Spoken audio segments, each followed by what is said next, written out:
episode of Power Move Makers. This series was created with a simple goal in mind: to bring to the table high-level executives, successful entrepreneurs, and just all-around inspiring human beings.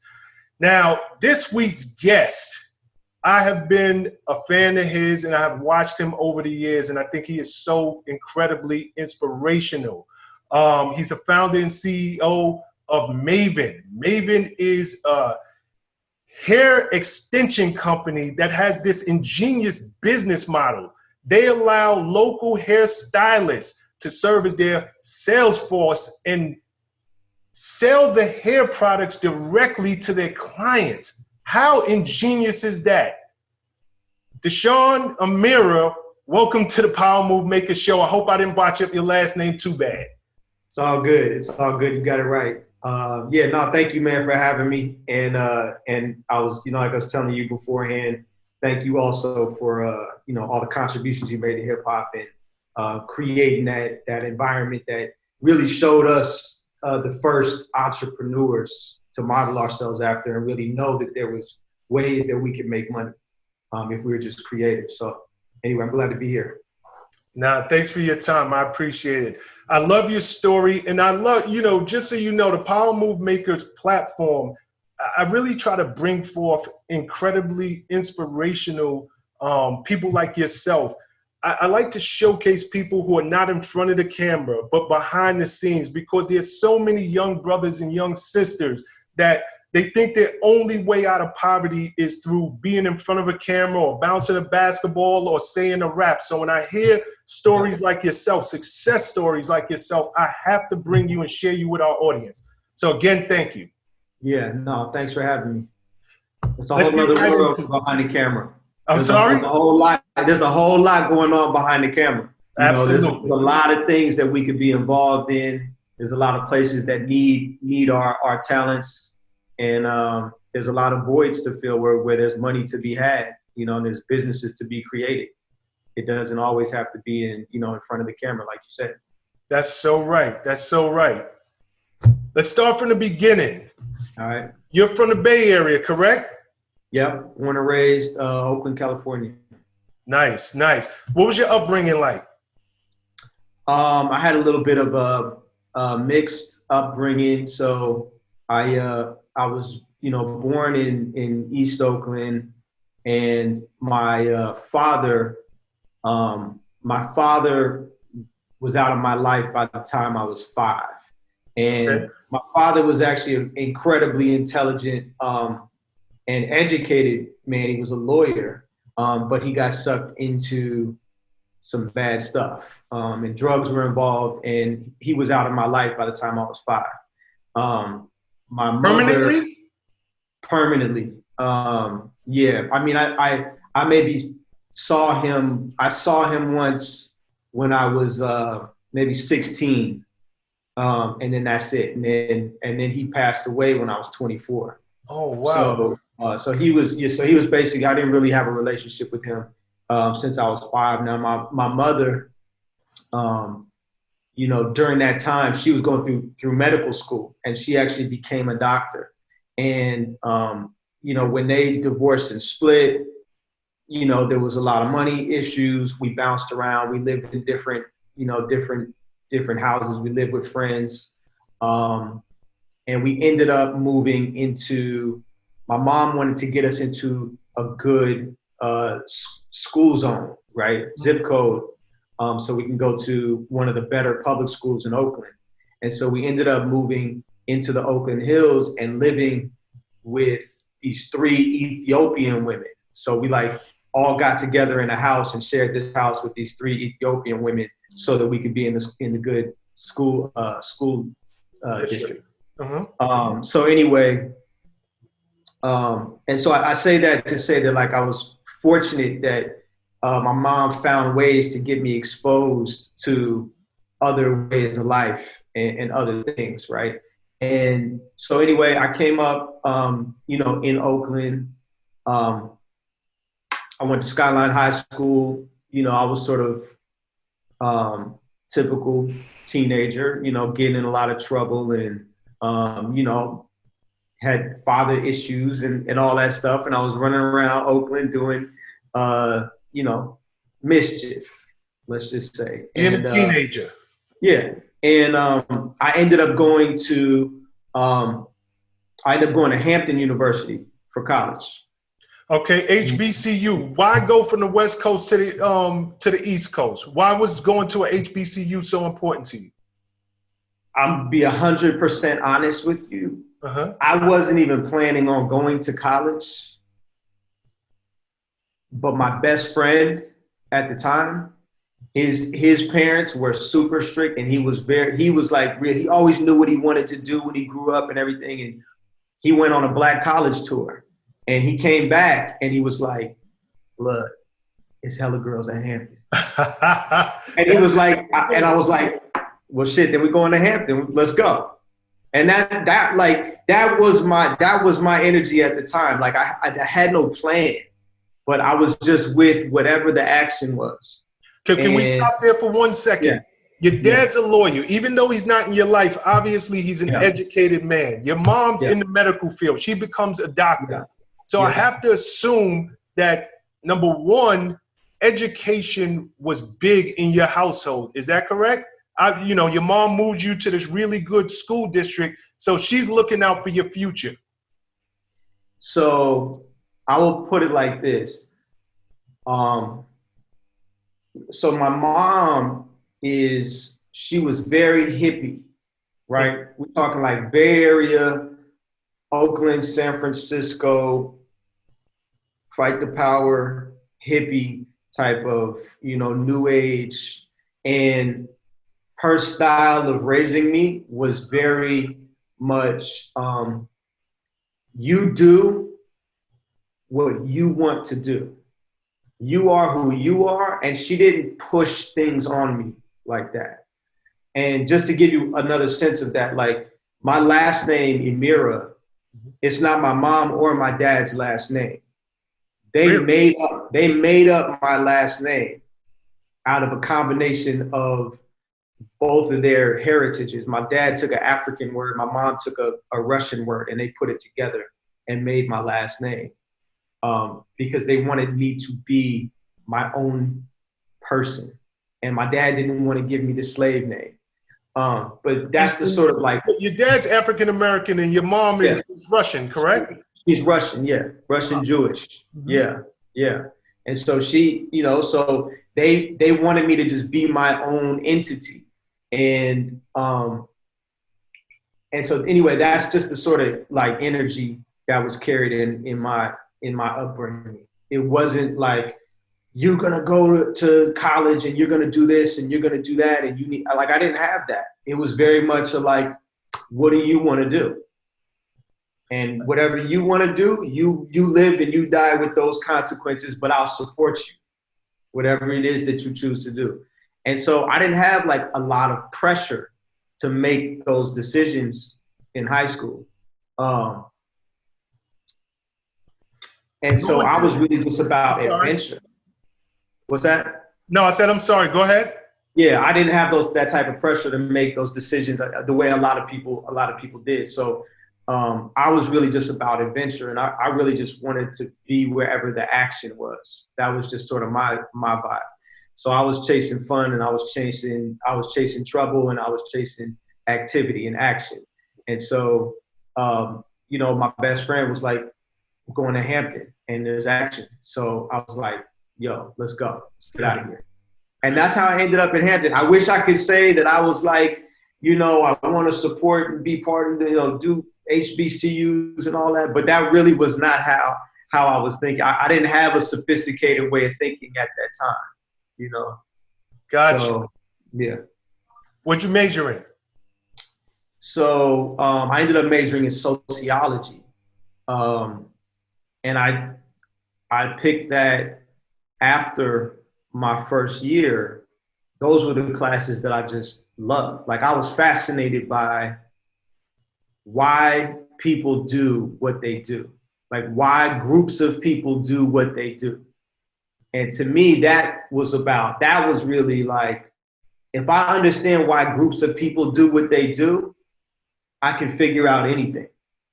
because everything is just about groups of people getting together and doing things. That's what everything is made out of. And so that's what fascinated me. And I ended up being a sociology major. And one of the things that really changed my trajectory and changed my life was during college, I found the International Studies Department at Hampton. And I ended up, basically creating a mentor out of the woman who ran that department. There was hardly any other students were coming in there looking for opportunities. And I was in there, again, looking for action, looking for adventure. And she was like, you could go to Japan for a semester. And so in my sophomore year of college, I went to Japan and I studied out there for 6 months. And then that really as early as your sophomore year, you were studying abroad? Yeah. My first semester of sophomore year, I was out of there. Nice. I just wanted to and I've always been like that. I always want to see what's over there. I want to see what's on the other side of that fence. I want to go see what's out there. That's always been my drive. And so, I was like 19 years old. I ended up and I landed in Tokyo. And then I was running around Tokyo for 6 months. Funny enough, there was a girl in that same program who had come from Spelman, was on that same program. Mm-hmm.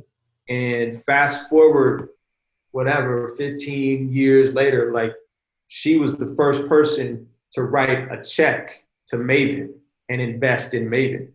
No way. Oh God. Yeah. No way. Yeah. I met her in Tokyo when we were 19 years old. We were just running around, kids, crazy, just exploring the world. And it was dope. That's incredible. She didn't live out west, did she? No, she went to Spelman. She went to Spelman, but where she actually lived, did you just keep in contact with her after college? No, we just kept in contact. Okay, got you. You know what I mean? And I've studied abroad a couple times now and went abroad. And the thing about when you go abroad and you're with some other people who are also studying abroad, y'all have an experience together that nobody else can relate to. It's just the craziest shit that happens to you, when you're 20 years old and you're running around Tokyo and Korea and Seoul, Korea and Thailand and shit like that. It creates a bond that just lasts a really long time. And so we always just stayed in touch. She went on to do crazy, amazing things. She speaks Spanish, Japanese, I think some German or something like that, big international affairs, politics stuff. So, I made some amazing friends and connections through traveling. That's great. Now, I know, and hold your thought on her for a second, because I'm going to come back, because I want to talk about your early investors. I had no idea that, your first investor would be somebody who you studied abroad with. So this is good information. Yeah. You go on, you do an MBA. Did you go directly after graduating undergrad? No. So after undergrad, and I studied abroad again during undergrad for a summer. I went to Spain. In Spain? And then I went to Spain, kicked it in this beach town, studied Spanish for a summer. After college, that same mentor, I was telling her, I want to travel some more, and I don't really want to go jump into a job. I think I'm more want to start a business or something. And she was like, you could go to China. I hear there's a lot of stuff popping off in China. And this is this is 2003, 2004. And this is really when China was just starting to bubble. And so I ended up going to China and teaching English over there. Okay. And so I would teach English for like 4 hours out the day. And then I'm just in China. And so I did that for a year.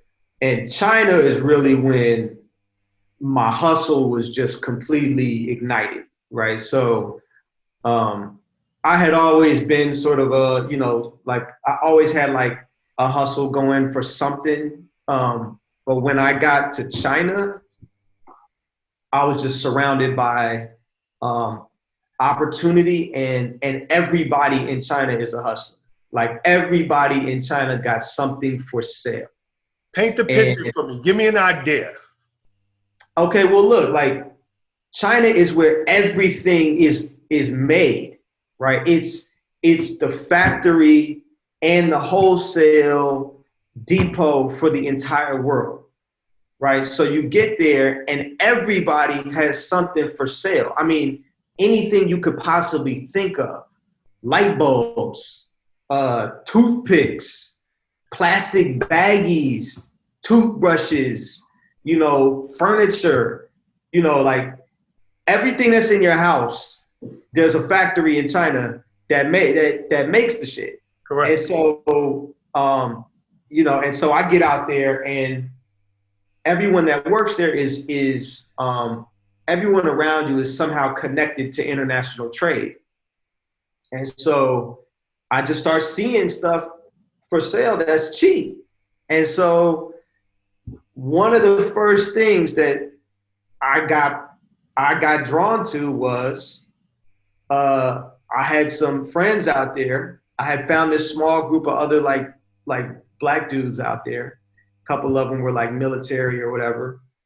And they were buying Jordans and sending them back home. And I was like, Jordans? Because I know a lot of people want some Jordans. And so... Hold on, were these real Jordans or bootleg Jordans? What you think? What you think, man? What you think, right? So I got on that, and I hit the guys back home, and I was like, yo, I'm about to just start sending y'all all these J's, and y'all move on, send me the money. And that was how I got started in understanding international trade. And I had to understand how to go to different factories. I had to understand how to ship stuff. I had to learn about customs. I had to learn about moving money, cross border. I learned a lot of Chinese doing it. And then that just like, as that grew, I wanted more, and I wanted to do something that was, a little bit, more legitimate. And, I started seeing a vision of something much bigger. How long were you in China? I was in China for about 1.5 years. So within 1.5 years, you go down there, you're teaching. 4 hours a day, you're teaching. During your off time, some of your friends, they have a small time hustle sending J's back to the States. And this is what ignited, whoa, I am literally in a place that makes everything. I was the plug. I was like, oh shit, this is the plug. I'm sitting at the middle of the source of everything. Right. And so I just got juiced, and that just like lit me up. And I was like, okay, I'm going to be the plug. And I started with the J's, and I ended up, after like 1.5 years, I moved back to the States. I actually moved to Miami for a while.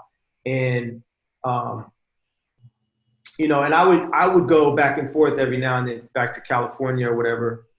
And I would always bring some J's with me. I would just have a suitcase. I would put them in the trunk, and I would just pull up to the barbershop, or I'd pull up to the gas station, and I would sell sneakers. But I had been like stacking bread to go bigger, and I ended up getting into furniture. And then I started moving like these containers of furniture and art back to Miami. and I got a warehouse, and I started putting ads online on Craigslist, and I got a condo in Miami that was literally, it was like a showroom, but I lived in it. It was like a showroom for furniture, but I lived in it. And I would put the couches together and sleep on them at night. And then I would wake up, separate it all out, and I would have people coming through looking at the furniture. And then I had a warehouse where we would go get it delivered from. And I would just take cash, on the spot. So, and I just did that. I was just, I was still just kind of hustling. Stacking Was flip. paying your bills at the time, or do you have a day job? No, I never had a day job. So this hustle is actually paying your bills. Yeah, I mean, the furniture. I mean, I was making 6 figures from shoes, and then, multiple 6 figures from furniture.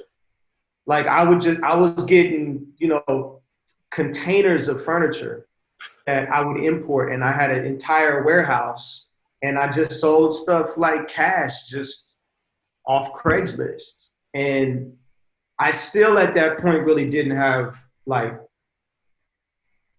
a sophisticated enough vision. Mm-hmm. Like the way I look at it now is there's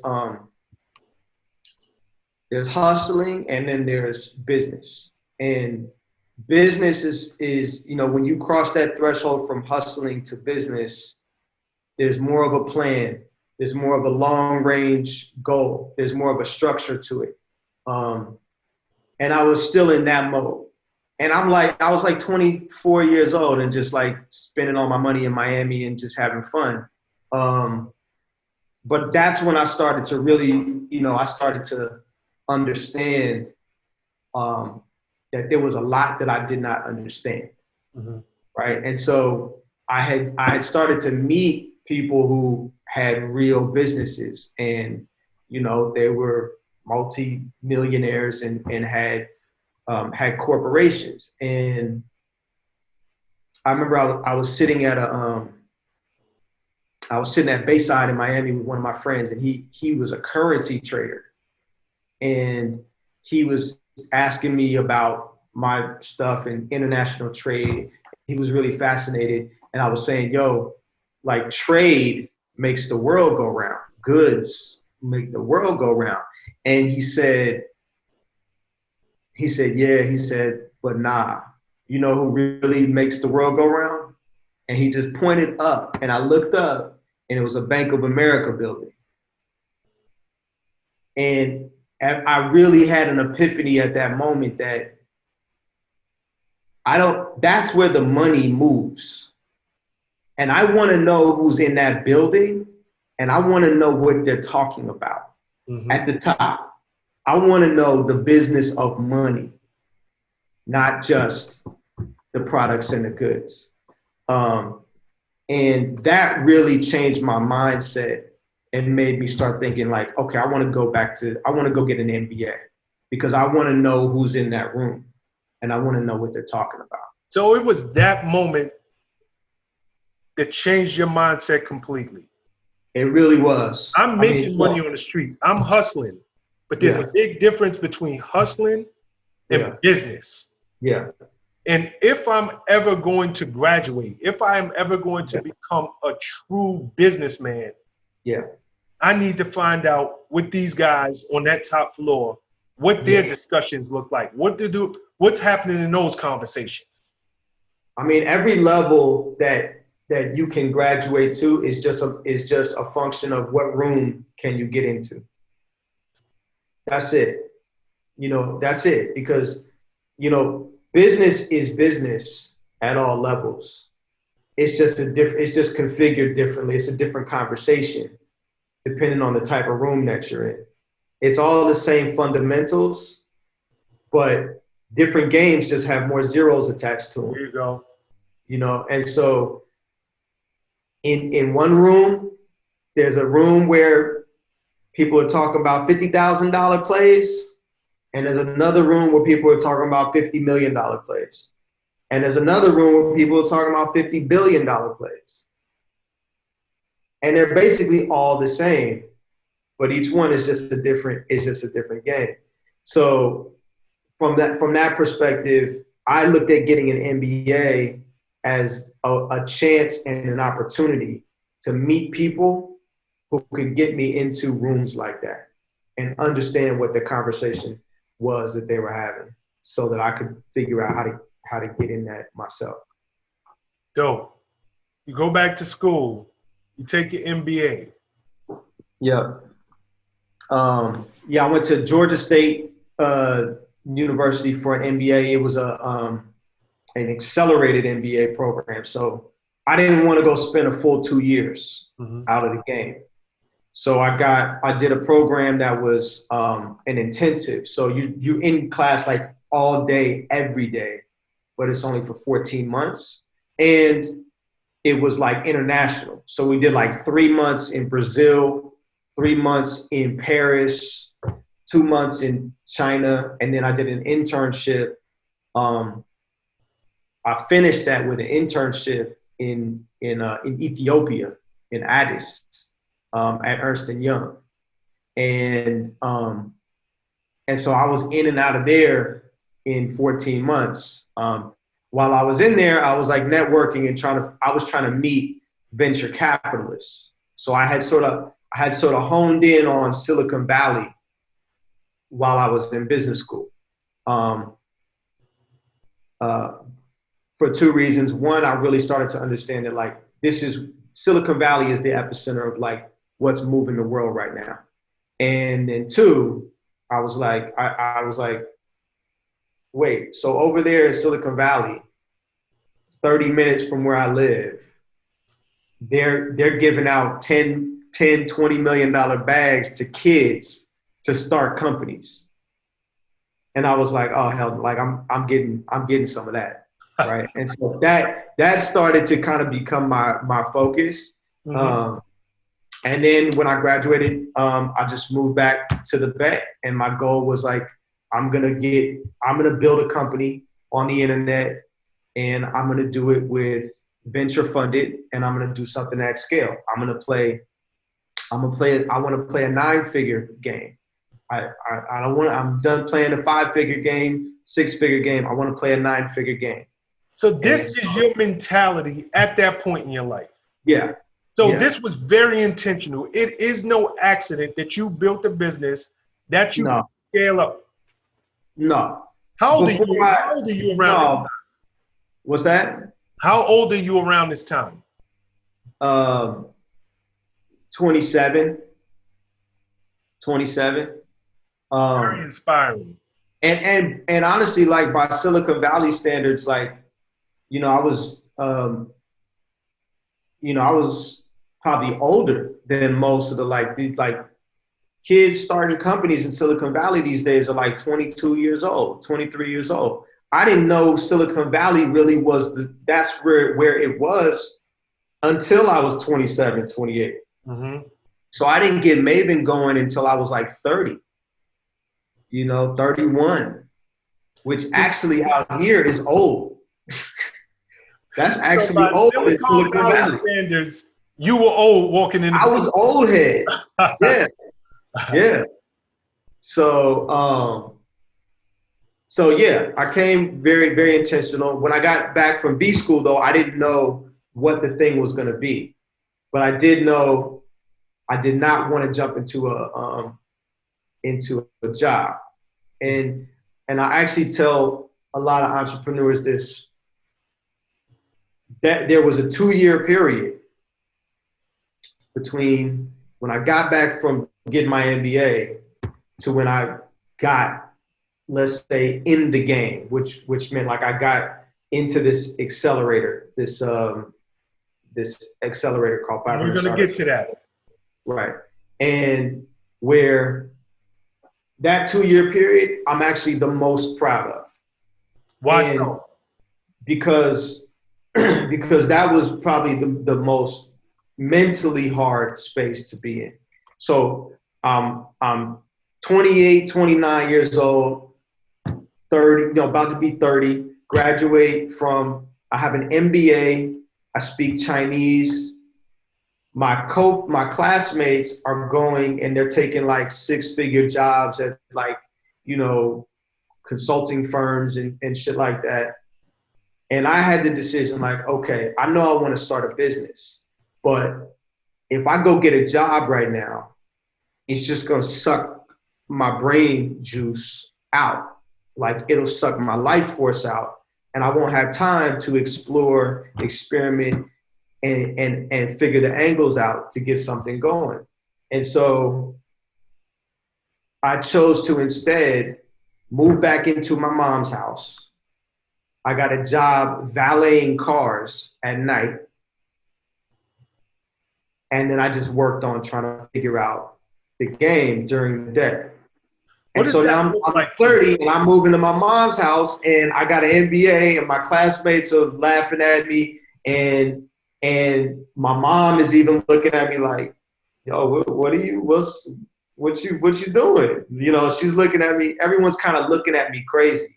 And I just stayed on it and I just got into a zone where like, I didn't care what anybody else thought.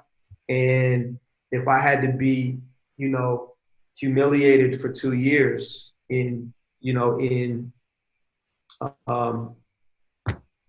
pursuit of something that I knew I could do, then I would eat that.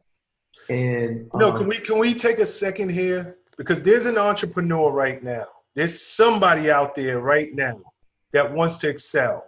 Somebody wants to go to the next level in their life.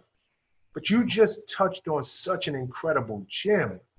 Something that I always preach on. Sometimes you have to humble yourself. Yeah.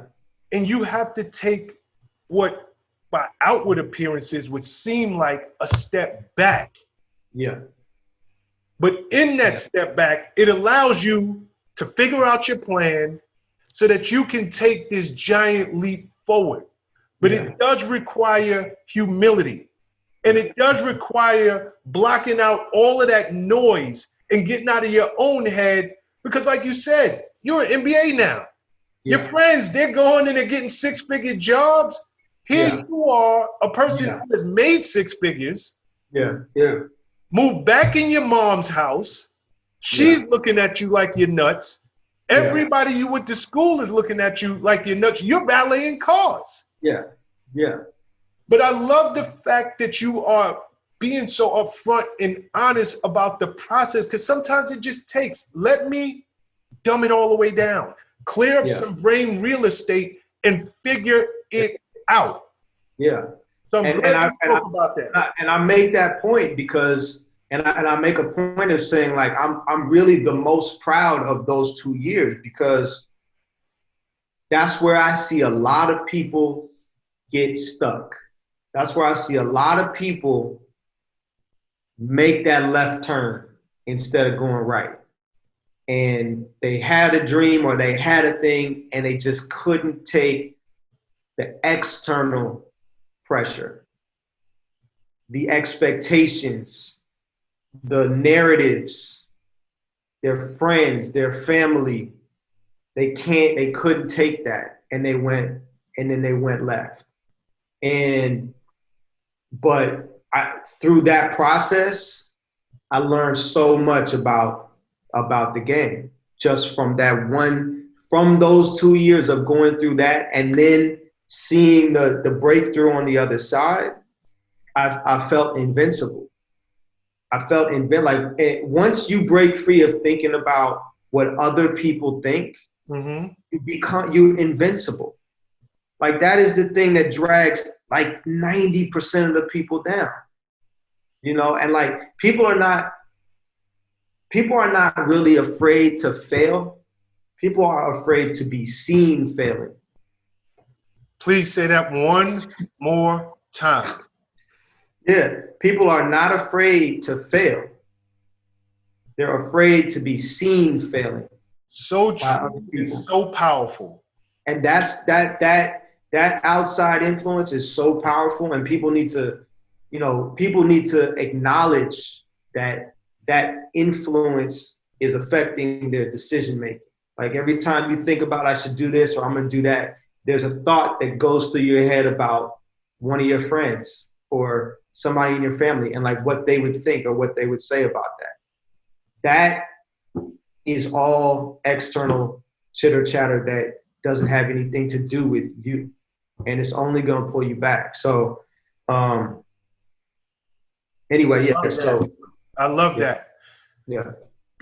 Let's talk about the start of Maven. Where'd you get the idea? And then I want to go into where'd you get the funding?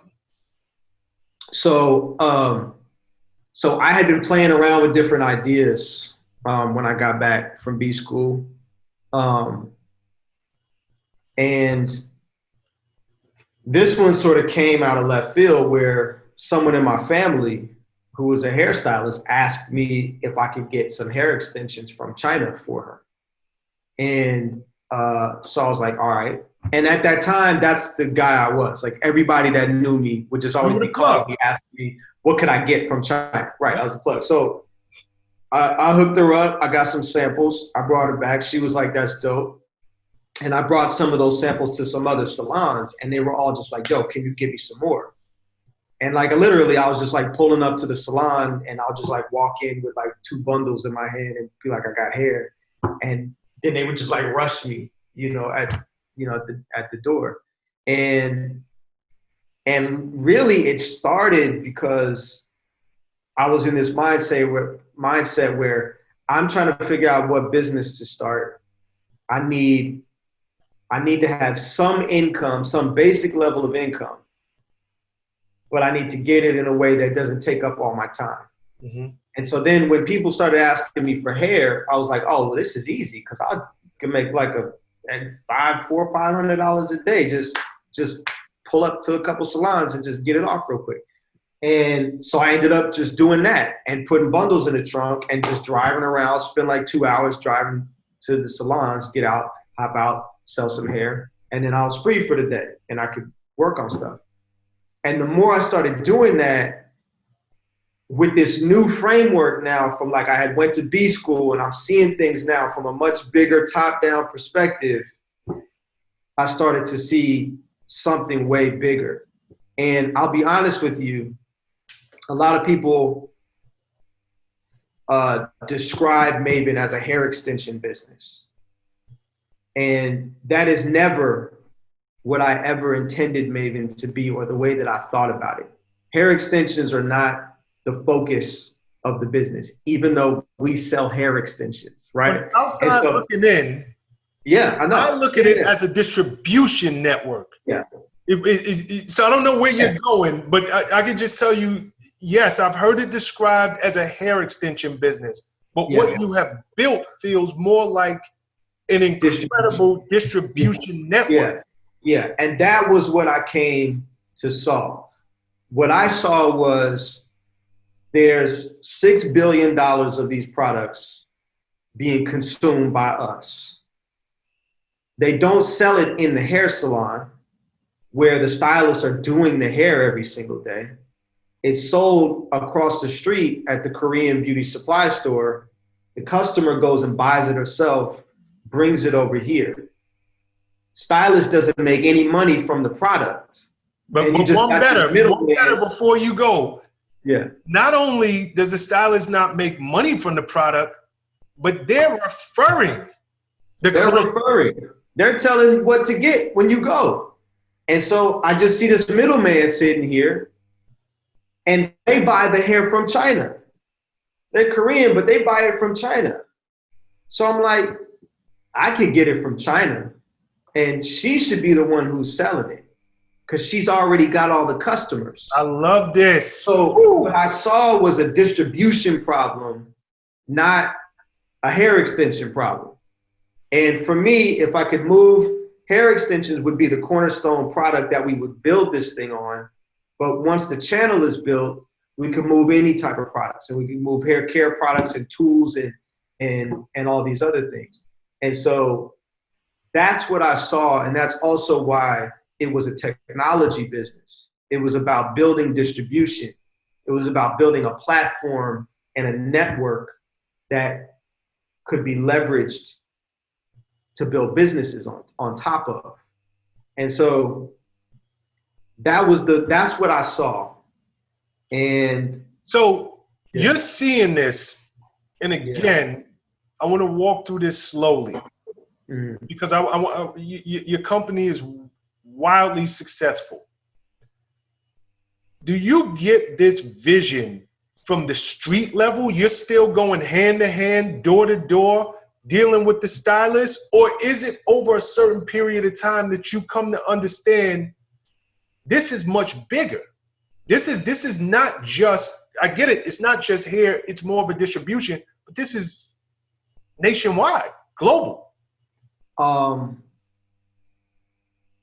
I got it. I knew it at the street level. Right now, remember, like I had just spent the previous 8 years doing international and global business. It was hustle level, but I saw these things and I saw like big systems. And then I went to business school and I was looking at systems. I was looking at systems and corporations and networks and understanding network effects and SWOT analysis and, much more sophisticated ways to look at the big picture. So, and that's what when I did an MBA, it's more, how do you think big picture? And so it was reversed. I got that sort of like mind frame. And then I went down to the street level. And I saw what's happening at the street level and said, this just doesn't make any sense. This system is broken. This system can be fixed. And I understood the size of the problem, right? Because I understood that it was like $6 billion of hair extensions alone, $10 billion of just Black hair products. And the same model could be applied outside the African-American community. There's no reason it would just have to be.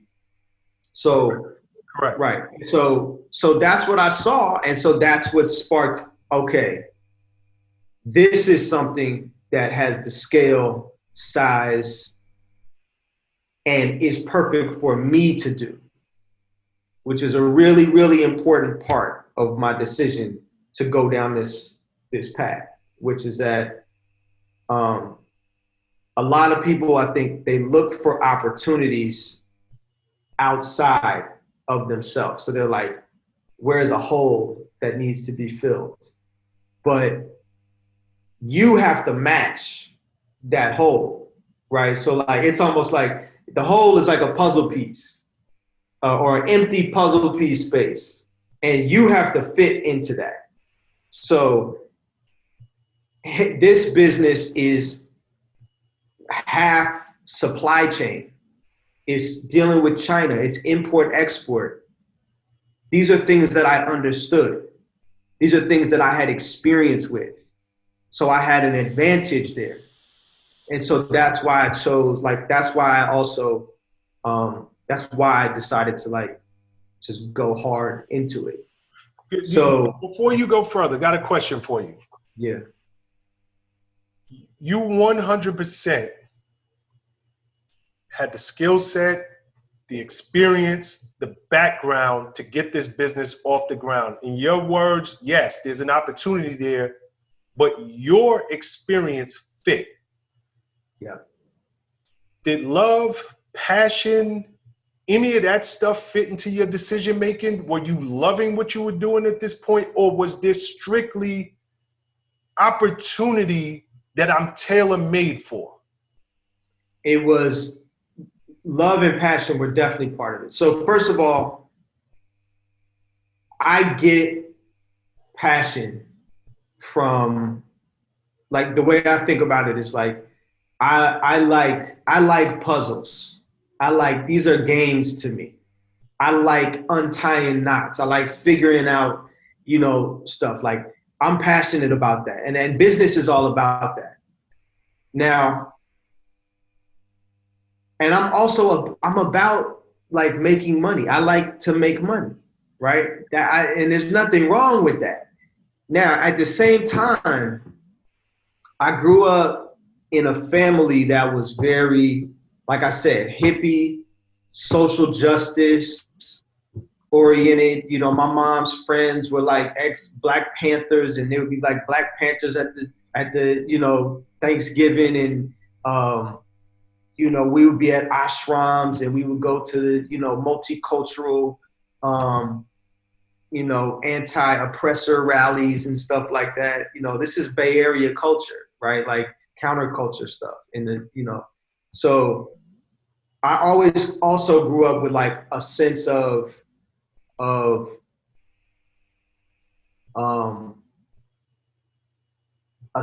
like fight for our culture, right? And independence, right? And so when I came across this as an opportunity, what I saw was the Koreans are eating off of us and not giving anything back. The stylists in the Black community they have all of this all of this potential energy and locked up potential, because they've got all these customers. They're experts at what they do. People do what they tell them to do. The customers do what they tell them to do. They just don't have the tools to unlock that potential. And if I build this, there is an opportunity to both make a big ass business that can make a lot of money and to transfer a whole bunch of money into the Black community. And so those two things together was like, that's it. That's what I'm doing. Fuck it. That's what I'm doing. That's the best of both worlds, you know? And so, yeah, and so that just lit me up. Yeah. And then I was right for that business. I had the skill set and I had the experience and the background to be one of the only people that could do that. That's true. And I was about to go there, so I'm glad you said you technically in this space, you're one of the only people who were positioned to do it. Yeah. You had experience in import-export. You had obviously, you understand the African-American community. Exactly. Incredible. Exactly. Yeah, in fact, I'm sorry, go ahead. I was just gonna say on that same point, you know, like Steve Stout invested in Maven early on, and I remember like pitching it to him, and I was telling him what we were doing. We had kind of already got things rolling, and he was like, wait, why isn't anybody doing this already? And I said, who's gonna do it? And he was just like, okay, meet me tomorrow morning at the Battery and let's dig in. And that really was a big part of it. Like the intersection of all the different skill sets you would need to pull this off is just a rare set of traits. And I had those. And so when you have an advantage at something, you double down, you go hard, you press an advantage. And I did know that at the time. I was like, okay. And so I started pushing on that. Okay, talk to me now about funding, early funding, and then I want to work my way into Silicon Valley. Okay, so when I started coming up with that idea, I had called Kali and I had told her, and she was like, D, you got to do that. If you do that, I'll invest. I got $10K for you. I was like, oh shit, okay. Black woman. Black woman. First investor in Maven, Black woman. There you go. And then she tells her friend, who was like one of her best friends, and I know her as well. And then she pops up and she's like, yo, if Kali's doing it, I want to do it. I want in. I want in. And I was like, all right, cool. Wait till I get like a real VC in. And then you guys just kind of like I don't want to like take the money and I don't have the rest of it, right? You know, because when you take money from friends, you're trying to be extra careful, right? You're like more nervous, right? So I end up finding this other guy who, a VC, who tells me, all right, if you go raise $40,000, I'll match you. And so then I go back to college and I'm like, yo, all I gotta do is pull together like 40. They put up their 20. Another black guy, like not entrepreneur, he was an engineer at Zynga that I had met during this time. And during this time, I'm just like running around, going to as many tech events as I can, trying to learn, you know, the language and try to understand how to pitch. And he ends up saying he wants to give me 15 grand and he's about to do it, but then the Zynga IPO gets fucked up and he's like, fuck, I can't do it. But then he calls me the next day and he's like, I told my mom about your company and she wants to give you 15 grand. I've never even met her. But these are all like black women that when they were presented with this said, we need this. We need this in our community. We're tired of giving all the money to somebody else. We need it in our community. And they put the money up.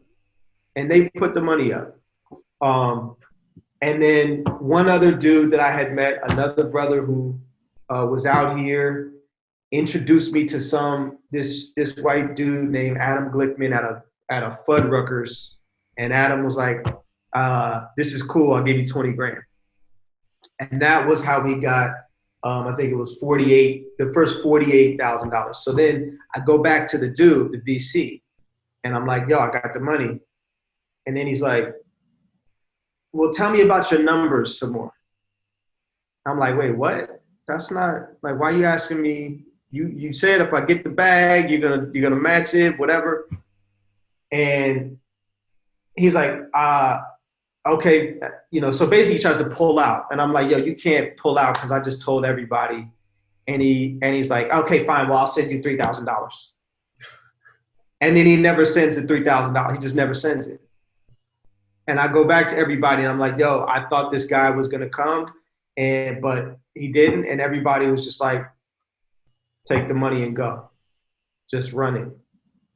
And that was 48 grand that got us started. And I bought some inventory and, you know, built out the first website and little MVP prototype, and was started to move product. And then during that time, I was going to pitch events and I would pitch. And I was really good at pitching, but all the panelists afterwards would say, like, I would win the pitch event, but then the panelists would be like, this is amazing, sounds amazing, but I don't know anything about black women or hair or anything, so like I can't invest.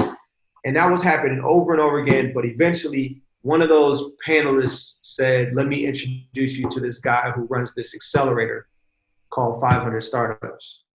And an accelerator is where they'll take like a company with an idea, they'll give you like 50K and some office space, and they'll help you, introduce you to investors and help you work on your pitch and help you with the product and basically try to accelerate you to getting funded. And so by the time we got into that, there was $6,000 left of the 48,000. So we get into this accelerator program, and I should mention that by this time I had also added a co-founder to my business who was a dude. His name is Taylor Wang. Mm-hmm. I had met him when I was in China doing shoes. He was born and raised in Berkeley. He went to UC Davis. He's a sneakerhead, and he would be he sold sneakers online in like, you know, he sold like the real ones. Like he was like a real sneakerhead, and he was in these, you know, online forums where they traded rare release shoes. And someone had connected us when I was in China, and he was trying to find rare release sneakers. And I would jump over to Hong Kong, or I would jump over to Tokyo, and I would find shoes that had only come out over there. And I would work with him to move them online. And so that's how we met. And we had like a little side shoe business with the rare release shoes and vapes and all that kind of stuff when that was hot. What did he bring to the table that you needed, that you said, let me bring you in as a co-partner? So Taylor was a computer guy. He's a computer guy. I was not a computer guy, right? Yeah, like, so Taylor had been selling, meaning Taylor had been selling things online, right? He knew how to build websites. He knew how to, you know, like he had been in that world. And he had just, when we reconnected, he had just built an e-commerce business that he sold to Gilt Group. It was sort of like a Groupon type of business. Mm-hmm. When the Groupon was hot and all that, there was all these other little businesses that popped up like Groupon. He had one of them, and they got rolled up and they bought that. And so he was fresh off of that. And when we linked back up and I told him what I was doing, he just started helping me just build the website. And so I was like, yo, let's just do this thing. Like, you the other half, you know, like you the technical side. And so anyway, Taylor and I end up getting accepted to 500 startups. We get in, like I said, there was $6,000 left of the money that I raised before. They gave us another $50K. You raised, because I know you and I spoke offline, so I want to make sure that we get it in this conversation. You raised $48,000 to begin with, all given to you by friends and family. Friends. Okay. Yeah. And all of color. These are African Americans who believed in a young Black brother doing his thing. They saw your vision, but more importantly, they understood that you were a man of integrity and they wanted to invest in you and your dream, in addition to the idea itself. Yeah, absolutely. So, and I mean, I think, you know, the common thread was like, I mean, I think, you know, we had known each other for a long time, and we had that sort of, you know, I had credibility with people, but also this was something that they just wanted to see come into the world. This was something that Black people, we've been tired of this for a very long time, which is the Korean store is selling all of our shit, and we don't make any money from it. And it's not, and the store, the Korean store is not a very nice, friendly, inviting place, right? They're not, you know, and I have no, it's not anything anti-Korean. In fact, I have a lot of respect for anybody who's an immigrant, who's willing to come to another country, into an environment and a neighborhood that a lot of Americans won't even go into, and set up shop. I have a lot of respect for that. You know, like that's true hustler, you know. So, but at the same time, once you come in and you set up shop, if you don't integrate with the community, there's gonna be static. Correct. There's gonna be static. And so this was not about me saying, take anything from them. It was about, I want to give something to my people. I want us to be involved. I want us to be part of this supply chain and part of the value chain. And so anyway, we got into 500 startups, and this was like a Silicone Valley cohort of like 20 something companies in there that they let in. You're there for like 3 months. They'll help you put your pitch deck together. And they'll introduce you to investors. How much funding did you receive? $50K to start. Uh-huh. And then by the end of it, I had raised another $850,000. So 50K to start. I'm trying to understand what this package looks like. 50K to start. How much of your business you have to give up? 5%. 50K, 5%. But the true gem was they introduced you to other investors. Yeah, I mean, they probably accelerated me by 2 years. I mean, you come in there and they're like, make a list of 100 investors that you want to talk to. Bring it to us, and we will make and we'll just make intros. Boom, boom, boom, boom, boom.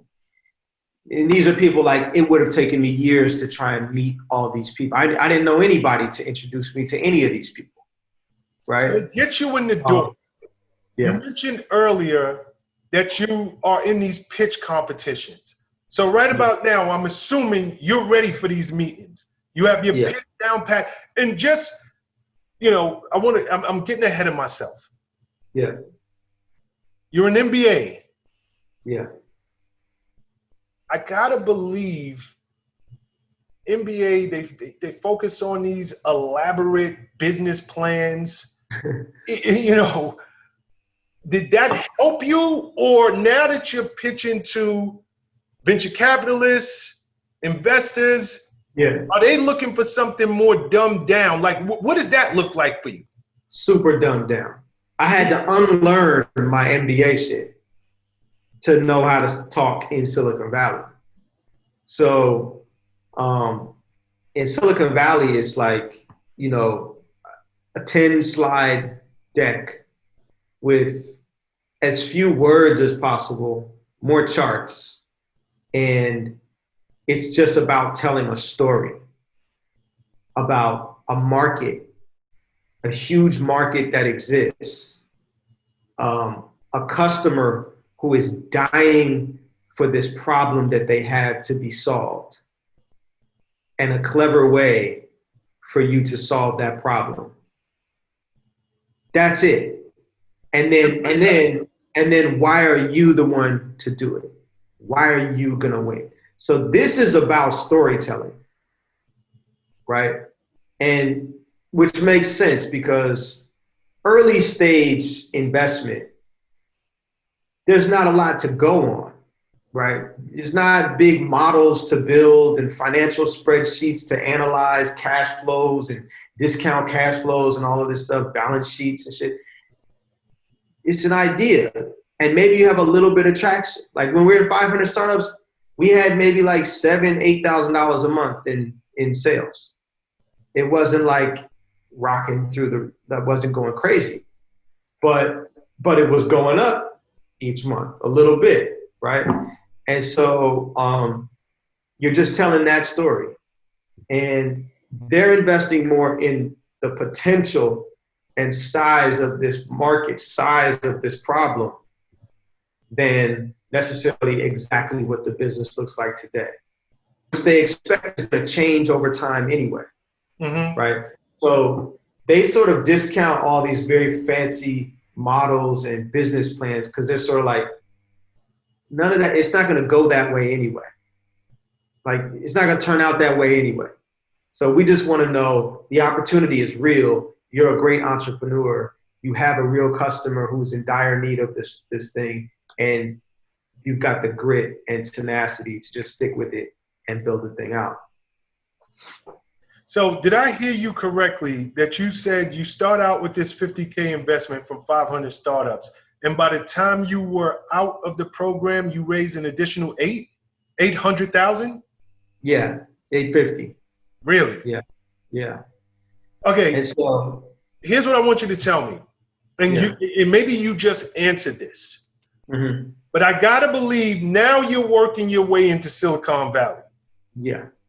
Less than 1% of Black and minority-owned businesses get funded. Yeah. How do you translate this business? Because they don't understand what weave and Black hair means within our community. So you had to be going in there and selling them. I'm sure if you had gone in there and talked about video games and anything, computer apps or mobile apps, they get that. Yeah. How did you get them to understand this? Yeah. I mean, that was the hurdle. And then it also became the opportunity. And so,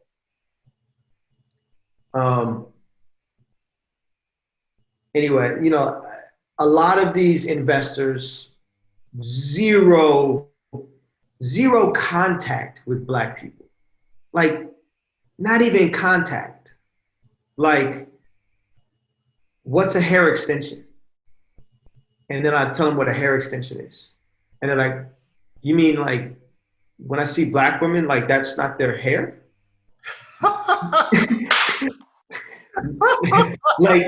like zero clue. All right.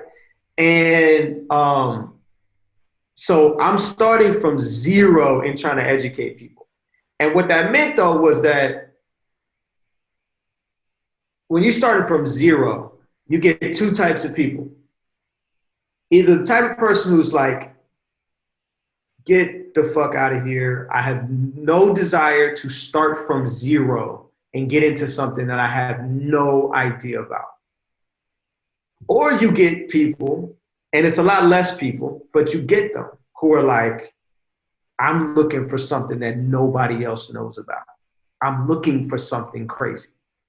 I'm looking for something that not 10 other companies in this batch are going to try to do. And so I focused on those type of people. And I weeded out really quickly people who were just sort of like, man, that just means they're not going to be in. So just push them to the side fast. I ended up taking one of these guys was interested, and he was looking for things that were not the typical Silicon Valley play. And I took them on a field trip. I said, yo, you don't believe me? I'll show you. And I took them to West Oakland, to the beauty supply warehouse. And like, we're in the middle of West Oakland. It's just like, you know, it's like homeless people walking around, and, you know, and we go, they're walking around, they're like looking behind them, and they're all like, where the fuck are we? And I take them into this beauty supply warehouse, and they get in there and they're like, where the fuck am I? Like, hair on the wall, like every wall is covered with hair. And they're like, what the fuck is this? And I'm like, that's what I'm telling you. That's what I'm telling you. There's an entire market, huge billions of dollar market that you don't even see, is invisible to you. But we all know is there, and we're part of it every single day. And that became the story. And the story is about something that's hidden and something that only a few people know about. And that's how that was the essence of the story that gets people excited. Or there were people that had no desire. So, you know, I had a lot of, obviously, like, because I'm Black and people aren't used to like having Black people pitch, you know, I got a lot of side eyes, I got a lot of dismissals, and I got a lot of, all the things they talk about when it comes to like Black people raising money in Silicon Valley. But to be honest with you, like, I expected that type of static. And so I just didn't even I didn't get caught up in that. I was just like, all right, what do I need to do to get it? And so I separated out, you know, people really fast, of like who wasn't even going to be an option, to people who they were looking for something that was very, very different. And I made my story about being different. Less about hair extensions, about an entire culture and way of life that is multi-billions of dollars that nobody else knows about. And that became the story. That's insane. That's great. How many rounds of funding have you gone through?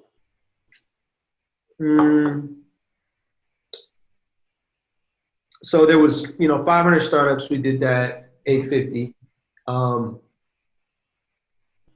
The following year, so right when we got out of 500 and we did like a super launch, it just started like taking off. It just started taking off. Like we did like 4 million in the first year. It was just like people now calling you, or investors now. Now they're calling me. Gotcha. Now they're calling me.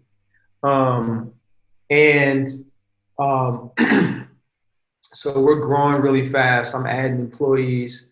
And I think in that first year, 2014, 2 very small rounds, but I wanted to get a couple people in. Like, Serena Williams came in that year. Base Ventures, my guy, Eric Moore came in. And then, so I look at all that as like kind of part of the seed round. So you could say like all together, there was about 2 million raised in that first year. Then we did our Series A in 2015, and that was a $10 million round that was led by Andreessen Horowitz. And then in 2018, did another $20 million round. Actually, we had another bridge round in 2017 for about 7 million. So altogether, we raised $41 million. I want to go backwards, but I want to stay here for 1 second. At what point do you look in the mirror and be like, damn, Diishan, I started a business that others see such potential in, that we raised $41 million. I haven't gotten to your revenues, any of that stuff. Yeah. But just to think that here you have some African-American women that wanted to see this business come to life, and they entrusted you with their hard-earned money, $48,000, to now you have infiltrated Silicone Valley, several rounds of funding, $41 million. Like, do you pinch it? Like, is there a moment that you sit with your mother or you're with your partner or you're by yourself and you're like, I did it? Yeah. I mean, I have those moments, you know what I mean, from time to time where I'm like, holy shit. I'm like, and I'm like, I look at like 10, I'm like, yo, that shit worked. You know what I mean? Like, it worked. Shit worked,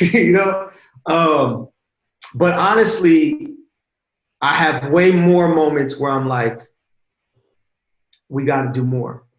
There's just way more levels to get to, where I'm just like, it's not enough. There's too many more levels. I get it. This is. I understand. Let's take a step back, because I don't want to get too far ahead of myself in this interview. Yeah. On the streets, you get into 500 startups, you're making about $7,000 a month. Yeah. At what point did you start to see real momentum? At what point did you start to scale this thing and understand, okay, it's one thing to have this idea in my head and I know it can scale, to now you're seeing your network being built and it's incrementally climbing? Is this right away? Is it over the first time it really, really hit us? So after 500 startups, maybe when we left 500 startups, we may be doing like, 10 to 12 grand a month. And we figured out by that time how to get more stylists into the network. So this is actually a good story. Like, how we got like the first 1,000 hairstylists, we figured out that this is at the time when 2 Chainz had the song out where he said hair weave killer. And we figured out that if we went onto Instagram and we searched the hashtag hair weave killer, it was all hairstylists posting. And this is 2014. Instagram didn't have DMs at the time. All they had was comments. So we would just jump in the comments of any stylist who had posted with hair weave killer, and we say, do you want to make money selling hair? No inventory required, free website, just email us at Maven.com. And we just started getting all these emails. And there was thousands. Everybody was posting hair weave killer. Wow. Everybody. And so then by like December, I think it was like 40K a month in sales. And then what hit us that we didn't know until our first year was that this business goes ham in tax season.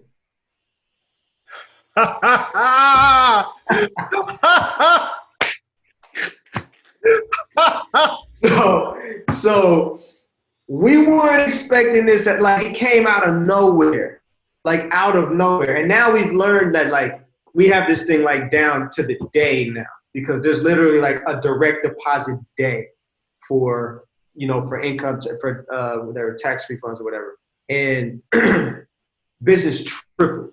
Like it just tripled and stayed up there for like 2.5 months. Whoo! So then all of a sudden we're doing like 140K a month. It was like, what the fuck? Like I had to call my cousin to come help me bag hair, and they're, you know, like we're in this tiny office with just like piles of. Good. You know, I was about to go there. How many employees do you have at this moment? Maybe like 7. Okay, so you're still a small business. Yeah, yeah. Very small business. Yeah. Are you national at this point, or are you local? National. But Okay. once we started getting people off Instagram, they're all over the place. Okay, stay with me for 1 second, because I want to make sure the audience understands your business model. You just alluded to it. You're working directly with the stylist. Yeah. You're building a website for the stylist. No money out their pocket. Yeah. All they have to do is exactly what they've been doing. Yeah. They tell their clients, buy your hair from me. You take care of the back end. Yeah. They receive a purchase off the sale, and everything stays in-house. Yeah. Did I get that correct? Exactly. The stylist does not have to buy inventory from us. All they do is tell their client, buy from their website, which we made for them. Client buys it, Maven ships the product to the customer, and we pay the stylist a commission. Before we go further, because there's a lot, because you just opened up a whole door I want to get into. Was this, you know, I know our community. People, you know, they look at you kind of sideways. Did you get a lot of pushback, or did the stylist immediately buy in?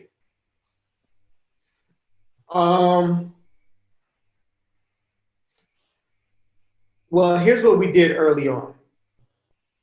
I guaranteed everything.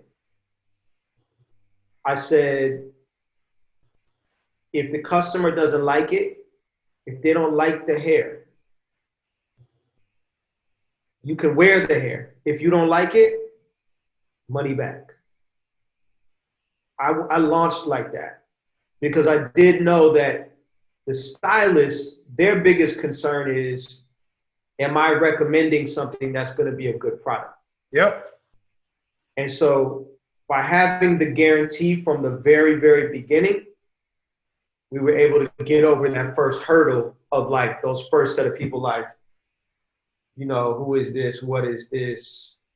Can I trust it? I don't know what the hair is like, et cetera, et cetera.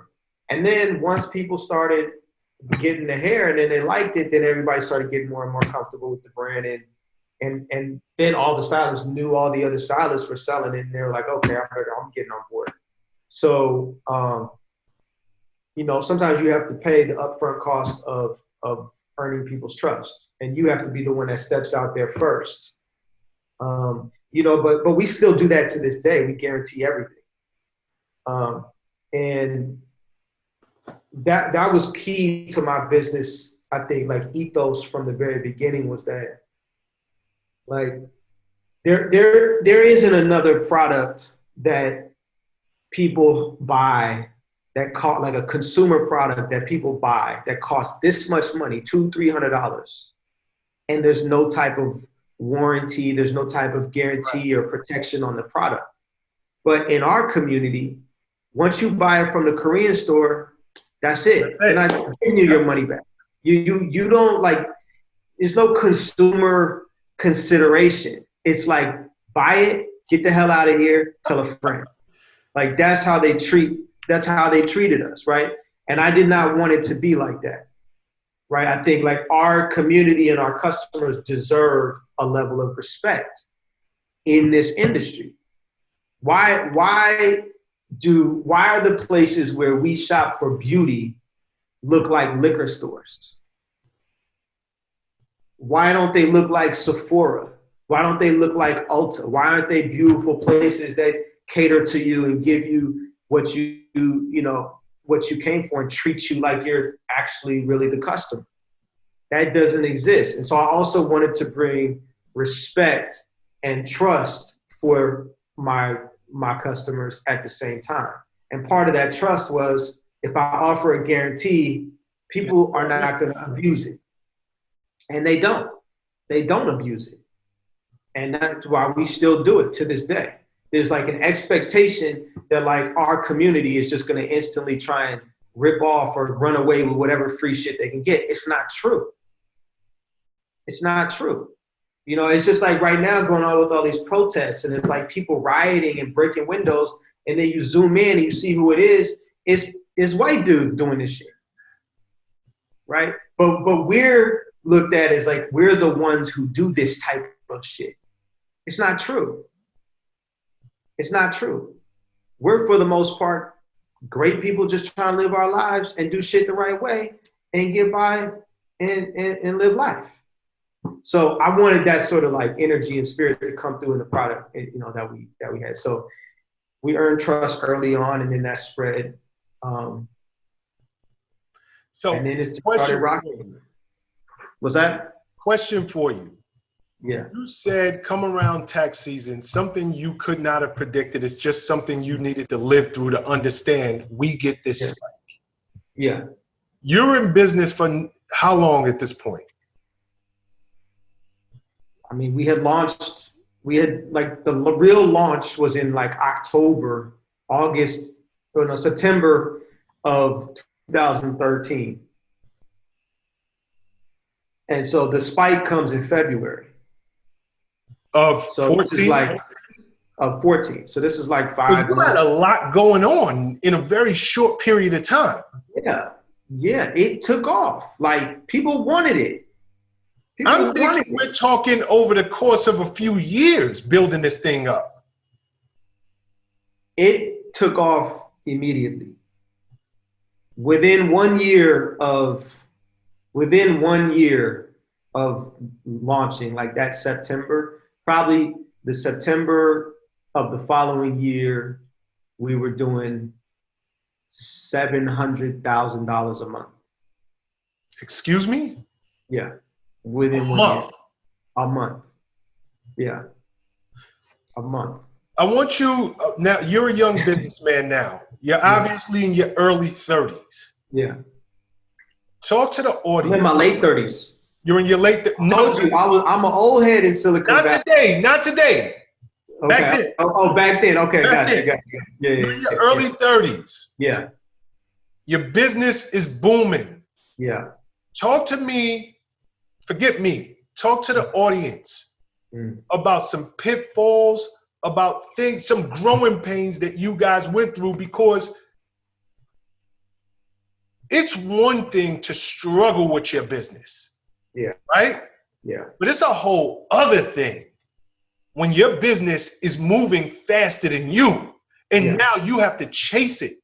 If you are going to keep this momentum and not let things fall through the cracks, and people start to look at you, oh, that business don't mess with them. They don't have their stuff together. Yeah. So is there any advice or any growing pains that you went through, some lessons that you can tell our audience? Yeah, I mean, I think that, so without a doubt, right? Like when it starts coming at you that fast,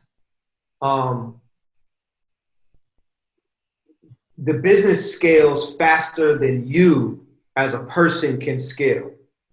And so now you have to catch up to the business in maturity, in information, and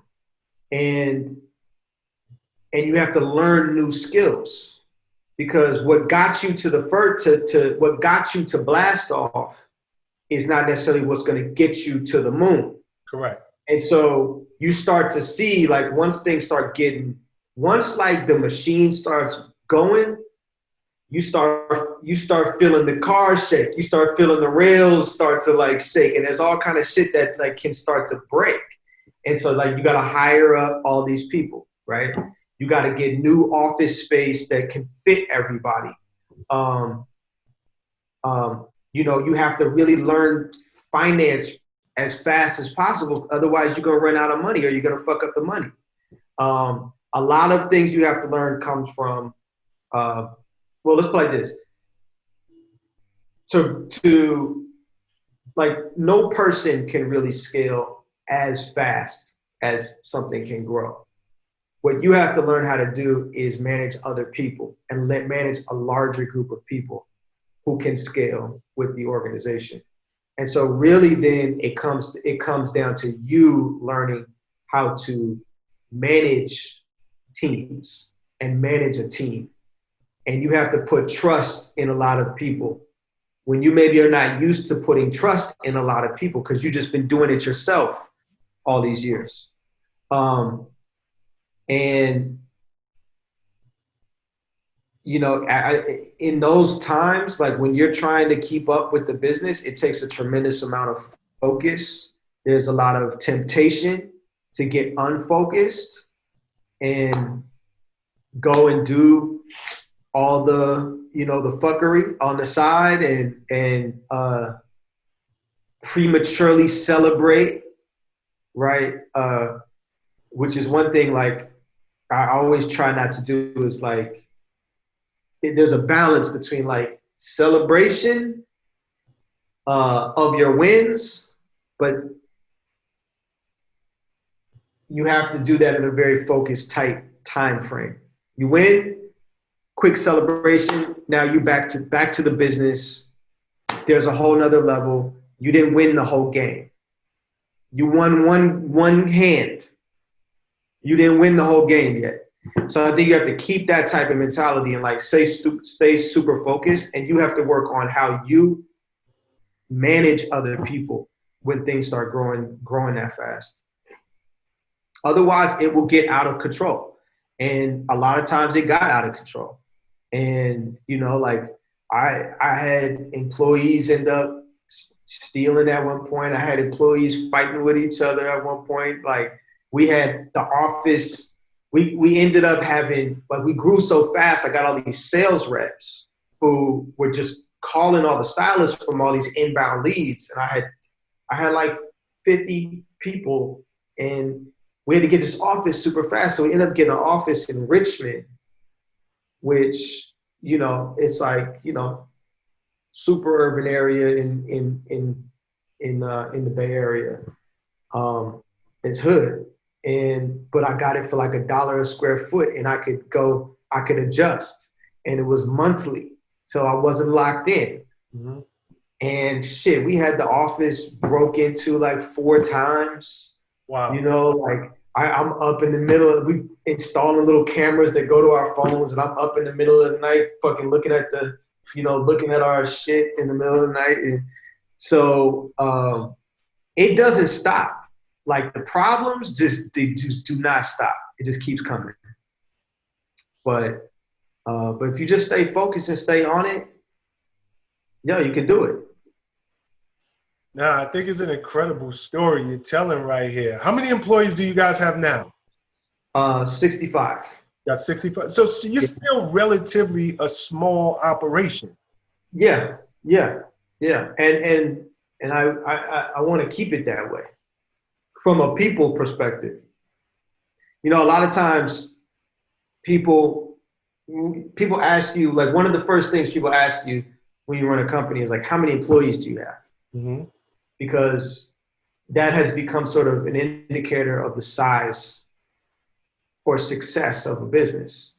In reality, like, what you should be driving for is the highest amount of revenue for the lowest number of employees. Yeah, but I'm glad you're touching And on that's what's this right now. efficient. Right. I'm so happy you're touching on this right now because and that's part of the reason I asked you. And I'm happy that you know, your employees are as low as they are. People do things for perception. Yeah. People do things that they think that they should be doing. For any entrepreneurs who are watching this, Yeah. you're looking at a man who has grown a massive business. Yeah. But it's not about how many employees you have. Yes, you hire as needed. Yeah. But it's just that. You want to keep your employees low, your revenues high. Yeah. So just hire the people that need to be in the building, because while you are grandstanding and you're hiring people for the sake of hiring people, that is just money going out the door. Yeah. So important, and I'm glad you brought that up. Yeah. No, it's about the return on each employee. Like, you should be looking at every hire like, if I hire this person for $100,000, I should be making $300,000 or $400,000 from having this person. This person should produce X amount of dollars for us or X amount of value for us.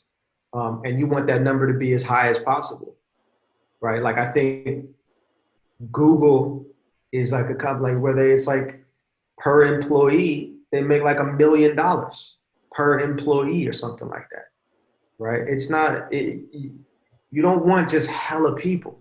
You want hella money. There you go. You know. People eat up money. So that's just always something I point out. What's the next phase? Talk to me about the install program you recently launched. Yeah. So we transformed the business in 2019. Starting 2018, we sort of put the plan together. But we had to respond to growing competition in the market. And interestingly enough, the competition came from China directly via AliExpress. So you know the company Alibaba. Absolutely. It's like the Amazon of China, $500-600 billion company. They have an arm called AliExpress. And AliExpress is like their US online shopping store where you can buy stuff directly from factories as a consumer. And so people here started buying cheap ass shitty hair from directly from these Chinese factories off of AliExpress.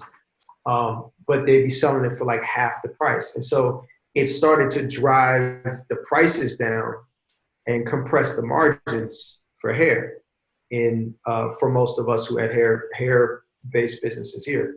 So, which made it harder for our stylists to sell. So we looked at it and we came up with a plan where we would start selling hair combined with the service. So we looked at what is it that we have that no one else has that we can do with something that no one else can do. And so of all the people like selling hair, Maven is the only one that also has a network of beauty professionals.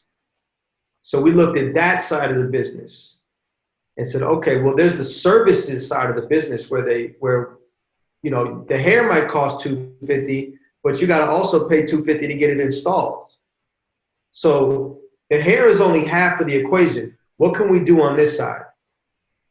And then when we look at that side, we realize that there's an oversupply of hairstylists who were all fighting over customers. And so the average number of clients that each stylist had is actually very low. But their price is high. Mm-hmm. So we're like, that's off. Then you're charging $250, but you might be only doing like 4 or 5 people in a month. And so the idea was, how much lower would they do it for if I can give them 40 clients a month? I can have you making more money than you were before through volume and keep you busy and booked if we adjust these prices. And so we went to all our stylists, we pre-selected who were the best ones. We adjusted the pricing, bundled that into the cost of the hair. So now you can buy the hair for the same price that it was always, but the install will be included for free. And Maven pays the stylist for that. And we're able to still make money on this offering. And so it's a tremendous deal to the customer. Now it's like half price for the customer, with way better quality, guarantees, brand, faster delivery, customer service, everything. At the same or lower price than you could buy it from the factories. And Maven is still able to make margin on that. And the stylists are making more money now than they were before. Yeah, because now they have value. Now they have volume. And we're just funneling them new clients every single day, because clients are like, oh shit, hair and service for the price of shit. Let me go. So where are the clients learning about this program? Are they learning about it through the stylists themselves? No, that's actually interesting, because in this model, we flipped around the marketing model. So before, stylists were the ones that acquired the customer. Mm-hmm. Now we do the marketing to the customer and acquire the customer for the stylist. So we flipped it around. And now, if you think about what Maven is today, the way that we talk about Maven today is we're a digital salon brand. So we have thousands of Maven certified stylists across the country in every state. You can come to this salon online, you can book a service, you can buy products, or you can buy products and services together. And all of these things are at fantastic prices with guaranteed quality and everything. And the business, since launching that, like back in 19, it was doubling. It was doubling. So like we were fucking killing it before, and then COVID came and just fucking knocked us off, goddamn, like our rocker. So, but actually, since as COVID has continued, the customer has just shown that like, you're just not going to stop her from getting her hair done. Like, yeah, no, that's well, you're just not going to stop that. And so actually the business is bounced back actually pretty well. So we survived this whole storm. And I think we're actually going to be a lot better on the other side than we were coming in. Now, that's one thing about, all Black women. They're going to get their hair done. Like, yeah. That's one thing that is going to happen. Facts. Yeah. Amazing story, incredibly inspirational. I love your story. I'm so happy you gave us some time on our show. Where can people find you? I'm on Instagram at Diishan Diishani. Twitter, Diishan Imira, Diishanimira. I'm not very Twitter active. I'm not that Instagram active either, but yeah, that's where you can find me at. Okay, and if there are consumers out there that want to buy into the install program, what's the website? So you can go to Maven.com. That's Mayvenn.com. You can buy hair extension products. You can bundle those products with free services if you want, or you can just book services. So you can just book an install. You can buy hair from somewhere else if you want to just book an install through one of the Maven stylists. The service prices are basically half price of what you would normally pay somewhere else. Wig installs, braid downs, washes, everything that's in a hair salon, you can book through a Maven stylist. All the services are guaranteed. And like I said, half price. Yeah, and please, support Black businesses right now. It's important. No, it's really important. And I'm assuming it's the same site for any stylists who do want to become Maven certified stylists. They would go to the same website address, correct? Absolutely. Yeah. Diishan, I can't thank you enough. You are a true power move maker. Thank you. I can't wait to release this episode. Continued success and blessings, and please be safe, my brother. Thank you, bro. You too. And same to everybody out there. Be safe, and just protect yourself, protect your energy right now. It's important. Much love, brother. All right, peace. What's up, guys? Thanks for sticking with me to the end of the video. Truly appreciate you. If you like anything you heard here today, go ahead and hit that subscribe button. And if you know anybody that can benefit from this message, feel free to share. Peace and love.